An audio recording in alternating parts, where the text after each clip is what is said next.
678 AD. The Arab fleet, the largest naval force the Mediterranean has ever seen, closes on Constantinople. The emperor has no army left, no allies. What he has is a single weapon so terrifying that the men who operate it have been sworn to silence on pain of death. And here is the strangest part. Even those men do not know what they are firing. They know their peace. The man at the furnace knows the furnace. The man at the pump knows the pump. The man at the nozzle knows the nozzle. But the formula, the thing inside the pressurized bronze tank that is about to change the course of Western civilization, that belongs to no one. It belongs to the empire, and it will die with the empire. This is the story of Greek fire, not the chemistry, not the guesswork about ingredients that fills most articles on the subject. This is the story of a complete weapons system, a machine of war so deliberately compartmentalized that even when enemies captured the device, the fuel, and the operators, they could not make it work. A weapon that burned on water, that melted through ship hulls, that could not be extinguished by anything except sand or vinegar. A weapon that saved Constantinople twice, and then vanished from the earth so completely that no laboratory, no military program, no university in the modern world has been able to recreate it. By the end of this entry, you will understand not just what Greek fire was, but why it disappeared. And the answer is not what you expect. The empire that built Greek fire was not the Rome you see in movies. By the 7th century, the western half of the Roman Empire had been gone for 200 years. What remained was the eastern half, what historians call the Byzantine Empire, centered on Constantinople, modern Istanbul, the greatest fortified city in the medieval world. A city of 500,000 people behind triple walls, sitting on the most strategic waterway on Earth. The strait where Europe meets Asia, where the Black Sea meets the Mediterranean, where every trade route crosses. But by the 660s and 670s AD, even those walls were not enough. The Arab conquests had swept across the Middle East with a speed that stunned the ancient world. Syria, gone. Palestine, gone. Egypt, the breadbasket of the empire, the source of its grain, gone. Persia, absorbed entirely. North Africa was falling province by province. In the span of a single generation, the Byzantine Empire, which had once stretched from Spain to Mesopotamia, was being cut down to Anatolia and a strip of the Balkans. And now, the Arab Caliphate was building a fleet. Think about that for a moment. The Arabs were not traditionally a naval power. They were desert people, horsemen, caravan traders who measured wealth in camels and dates. But they had captured the dockyards of Egypt and Syria, some of the finest shipyards in the ancient world, and they were learning fast, adapting captured Byzantine ship designs, training sailors from conquered coastal populations. Within a decade, they had a navy. By 674, a massive Arab armada, hundreds of ships, entered the Sea of Marmara and began a siege of Constantinople that would last 4 years. 4 years of sustained naval pressure against a city that could not be reliably resupplied by land, because the land routes were threatened too. Constantinople should have fallen. Every strategic calculation of the age said it would. The Arabs had more ships, more men, more momentum. They had already taken everything else. The emperor, Constantine IV, was barely 30 years old and had spent his entire reign watching his empire shrink. But Constantinople had something the Arabs had never seen, something no one had ever seen. The man credited with it is Kallinikos, sometimes written Kallinikos, described in the Chronicles as an artificer from Heliopolis, a city in what is now Lebanon. He fled the Arab conquests and arrived in Constantinople sometime around 672. What he brought with him, or what he developed after arriving, is the subject of 1,000 years of debate. The chronicler Theophanes the Confessor, writing about a century later, says simply that Kallinikos devised a sea fire, which ignited the Arab ships and burned them with all hands. But here is what Theophanes also mentions, almost in passing, and what most retellings skip. He describes fire-carrying ships with nozzles appearing in Byzantine service before Kallinikos is said to have arrived, which means one of two things. Either the timeline is wrong, or Kallinikos did not invent Greek fire from nothing. He improved something. He took an existing incendiary weapon, probably a simple naphtha mixture that could be poured or catapulted, and he turned it into something else entirely. A pressurized, pump-driven, ship-mounted flamethrower that could project liquid fire across open water, with the force and range of nothing the ancient world had ever built. The Arab fleet, closing on Constantinople in that long siege, encountered it for the first time and broke. The chronicles describe what happened in terms that, even filtered through the formal language of Byzantine historians, carry a clear note of terror, not from the Arabs, but from the Byzantines themselves, describing their own weapon. Ships engulfed in flames that could not be beaten out. Sailors leaping into the sea to escape, only to find that the fire followed them onto the water.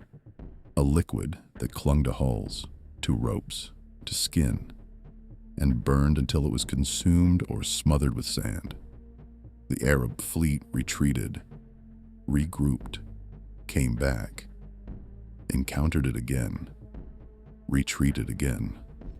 After 4 years, the siege collapsed. Constantinople survived.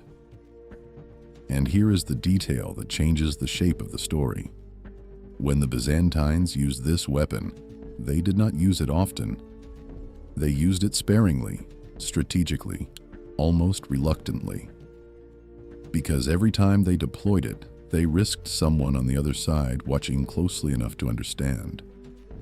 The weapon was so valuable that using it was itself a risk. The Byzantines were afraid, not of losing the weapon, but of losing the secret. So what exactly was the secret? That is where every article on the subject goes next.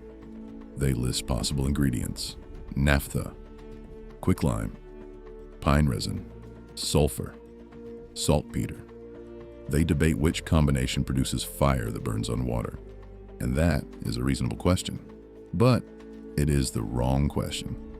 Or rather, it is only a small part of the right question. Because Greek fire was not a recipe. Greek fire was a system. And the system is where the real mystery lives. We will get to the ingredients, every theory, every failure. But first you need to understand the machine. The Byzantine warship was called a dromon, a long, low galley, fast under oar, built for ramming and close engagement. By the 7th century, the ram was falling out of use, and the dromon needed a new reason to close with an enemy. Greek fire gave it one. At the prow of the ship, under a reinforced forecastle, sat the siphon, a bronze apparatus that, based on surviving descriptions and one remarkable 11th century saga from the Norse, worked roughly like this. A copper vessel sat above a furnace. Inside the vessel, the fuel, whatever it was heated under pressure. Likely a piston-driven force pump similar to Roman fire engines. pressurized the mixture further. A bronze nozzle, mounted on a swivel so the operator could aim, connected to the tank through a valve. When the valve opened, the pressurized liquid shot forward in a stream, passing through or past an ignition source, an open flame at the nozzle tip, and erupting into a jet of burning liquid that could reach at least 15 meters. 15 meters does not sound far, but picture it. 2 galleys, oar to oar, in the narrow waters of the Bosphorus. 15 meters is the distance between your ship and theirs. And what is coming across that distance is not an arrow, not a catapult stone, but a stream of burning liquid at over 1,000 degrees, hotter than molten lead, that clings to wood, to rope, to canvas, to skin, and cannot be put out with water. An 11th century Norse account from a saga called Ingvar's Saga describes a Viking encounter with the weapon. The text says they began blowing with smith's bellows at a furnace in which there was fire, and from it came a great din. There stood a brass tube, and from it flew much fire against one ship, and it burned up in a short time, so that all of it became white ashes, an entire ship. And the nozzles were not plain tubes. Anna Komnen, the Byzantine princess and historian, describes them shaped like the heads of lions or other beasts, gilded, so that the fire appeared to pour from the jaws of a golden animal. This was not decoration. This was psychological warfare.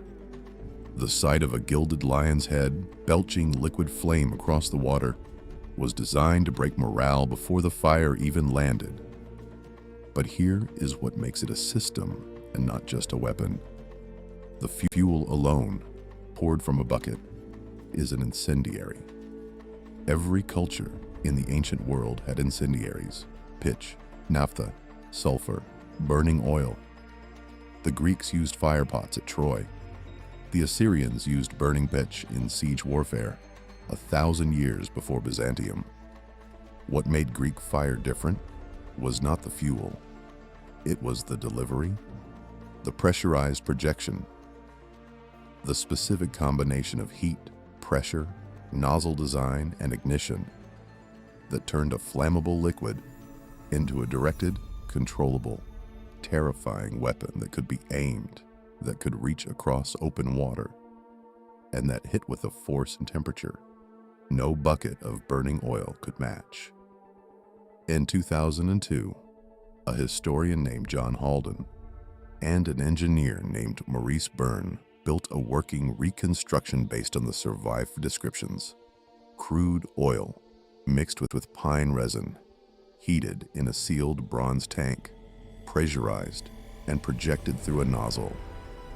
The flame reached 15 meters. The temperature exceeded 1,000 degrees Celsius.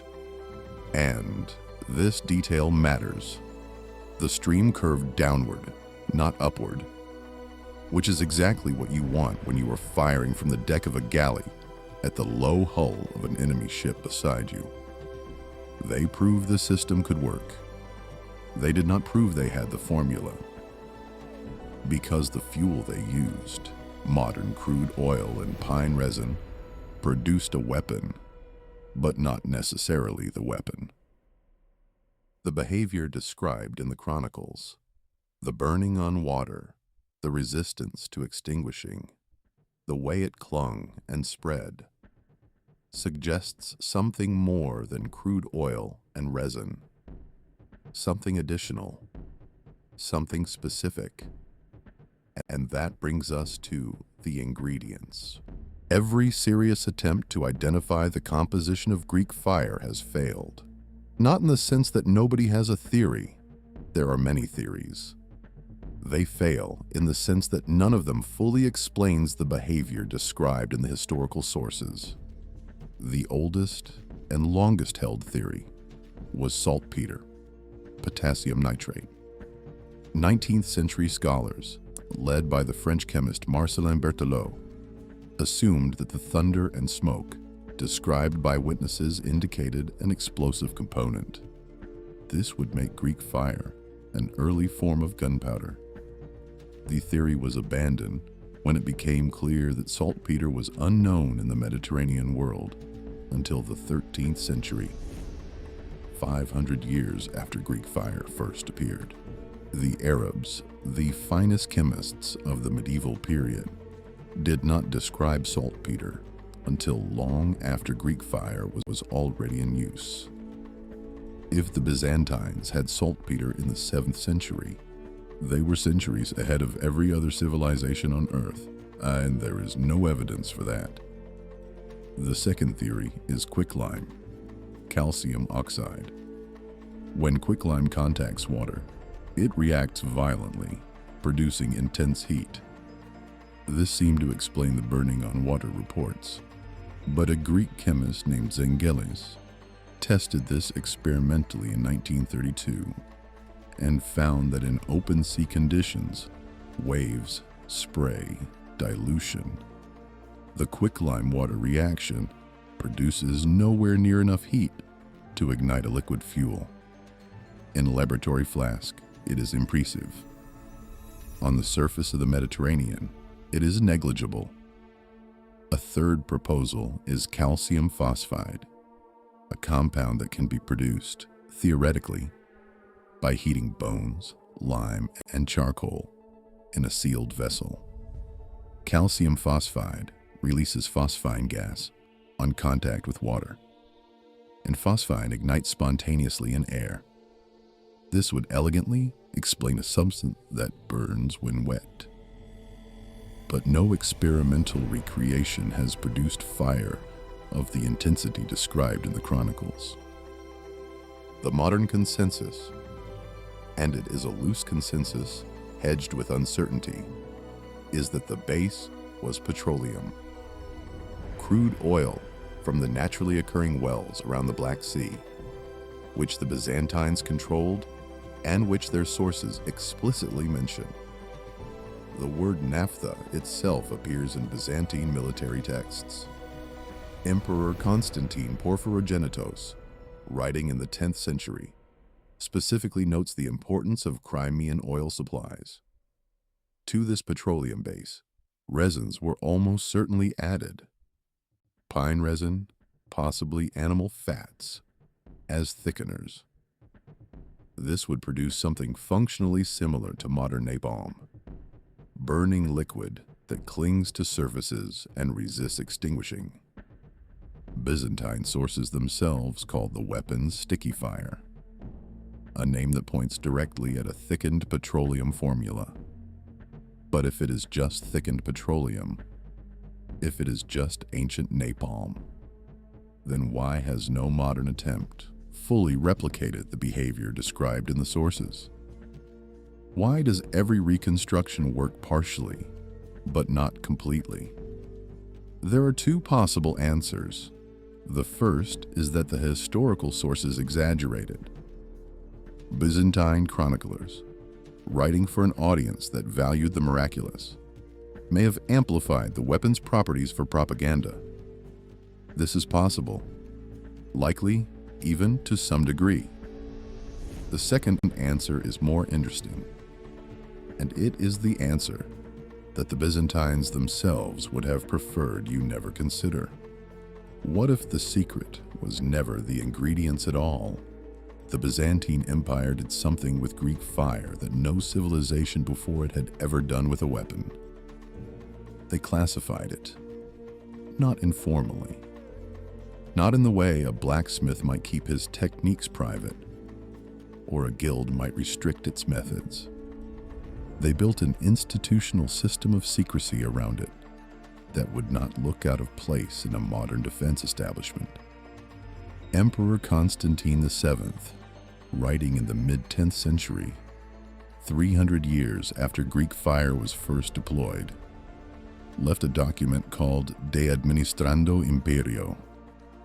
It was a manual of statecraft, written for his son Romanos, and it contained a passage about Greek fire that reads, less like history, and more like a classification directive. Constantine wrote that the formula had been shown and revealed by an angel to the great and holy first Christian emperor Constantine, the founder of the city. He said the angel bound the emperor never to prepare this fire except for Christians and only in the imperial city. He said that any official who transferred this knowledge to a foreign nation would be struck down by a flame from heaven. Now, did Constantine VII believe this? Almost certainly not. He was one of the most sophisticated intellectuals of the medieval world, a compiler of encyclopedias, a patron of scholars. He knew the difference between myth and policy. What he was doing was wrapping a state secret in religious authority. He was making it sacrilege to share the formula. He was giving future emperors a divine mandate to kill anyone who tried. And the compartmentalization went deeper than that. The production of Greek fire was divided among specialists who never saw each other's work. The men who prepared the ingredients did not know the formula. The men who loaded the fuel did not know the composition. The men who operated the siphon knew how to fire it, not what was inside it. The shipbuilders who mounted the apparatus knew how to install it, not how it worked. This is why the Bulgarians failed. In 814 AD, a Bulgarian army overran the Byzantine city of Mesembria and captured 36 siphon devices, along with quantities of the substance itself. 36 complete weapons, barrels of fuel, the delivery system intact, and they could not make any of it work. Not because the equipment was broken, not because the fuel had degraded, but because operating the system required knowledge that was not stored in the equipment. It was stored in the training of specific men who were not captured, and in procedures that were never written down in one place. The Arabs encountered the same wall. In 827, Arab forces captured at least one Byzantine fire ship. They already had their own incendiary weapons, naphtha-based mixtures that they catapulted in ceramic pots, but they could not reproduce the pressurized siphon deployment. They never figured out the heating, the pressure, the timing, the nozzle geometry that turned a flammable liquid into a directed weapon. They had a piece. They did not have the system, and this is the answer to the question we asked in the beginning. Why can nobody recreate Greek fire? Not because the ingredients are unknowable. They are probably some variant of petroleum, resin, and possibly one or two additional compounds. The ingredients are, in a sense, the least important part. What cannot be recreated is the system. The integration of specific fuel, specific pressure, specific temperature, specific nozzle design, specific ignition method, and specific operational training, all of which were developed together over centuries, and none of which were ever documented in a single surviving text. Greek fire was not lost like a recipe scribbled on a piece of parchment. It was lost like an entire production chain, the way a modern factory might be impossible to rebuild. If you destroyed all the engineers, all the manuals, all the tooling, and all the institutional knowledge at the same time, you could have the raw materials. You could even have the machine. Without the knowledge of how everything fits together, you have nothing. Long before the modern concept of classified weapons programs, 1,000 years before Manhattan Project security clearances, the Byzantines understood something fundamental. Knowledge is not a thing, it is a relationship between parts. Destroy the relationship, and the parts become meaningless. And this is exactly what happened. By the 12th century, Greek fire was fading. The last clear description of its use in battle comes from Anakomnene, who describes Byzantine ships deploying it against the Pisans in 1099. After that, references become vague. During the Fourth Crusade in 1203, when Constantinople itself was besieged by Crusader forces, the defenders improvised fire ships. But the chronicles do not confirm the use of Greek fire. The siphons may already have been gone. What killed it? Several things, probably working together. The Byzantine Empire was shrinking. It had lost territory continuously since the 11th century, including the Black Sea coastline that supplied the crude oil. Without access to the specific petroleum sources, the fuel could not be made, or could not be made consistently. The specialized Droman warships were falling out of use as naval technology changed. The skilled operators, trained within a tightly controlled imperial system, were not being replaced as the empire's military shrank and its bureaucracy fragmented. And the compartmentalization, the very thing that had protected the secret for 5 centuries, worked against it in the end, because no one person held the complete knowledge. The loss of any link in the chain was a permanent loss. When an operator died without training a replacement, that piece was gone. When a fuel preparation facility was overrun by the Seljuk Turks, that piece was gone. When the imperial treasury could no longer fund the specialized production, that piece was gone, and no one knew enough of the whole to realize what was being lost until it was already too late. The secret did not leak. It simply died. The security system worked perfectly, so perfectly that it protected the formula from the Byzantines themselves. And there is one more chapter, and it is the strangest one. In the late 1800s, an Armenian inventor named Kavafian approached the Ottoman government. The very power that had finally conquered Constantinople in 1453 and ended the Byzantine Empire. Kavafian claimed he had done what no one in 8 centuries had managed. He said he had rediscovered the formula for Greek fire. The Ottomans were interested. Of course they were. The empire that had destroyed Byzantium and had spent centuries fighting its own wars across 3 continents would have paid dearly for a weapon that burned on water. They invited Kavafian to demonstrate. He was poisoned before the demonstration took place.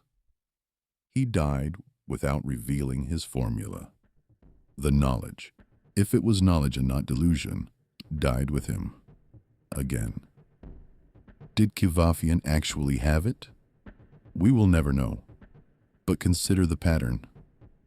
A man arrives with a dangerous secret. The people in power want the secret, but they want it controlled, contained, held by no one outside the inner circle. And when control seems uncertain, the secret is destroyed rather than risked. This is not conspiracy. This is exactly what the Byzantines did, formalized into policy.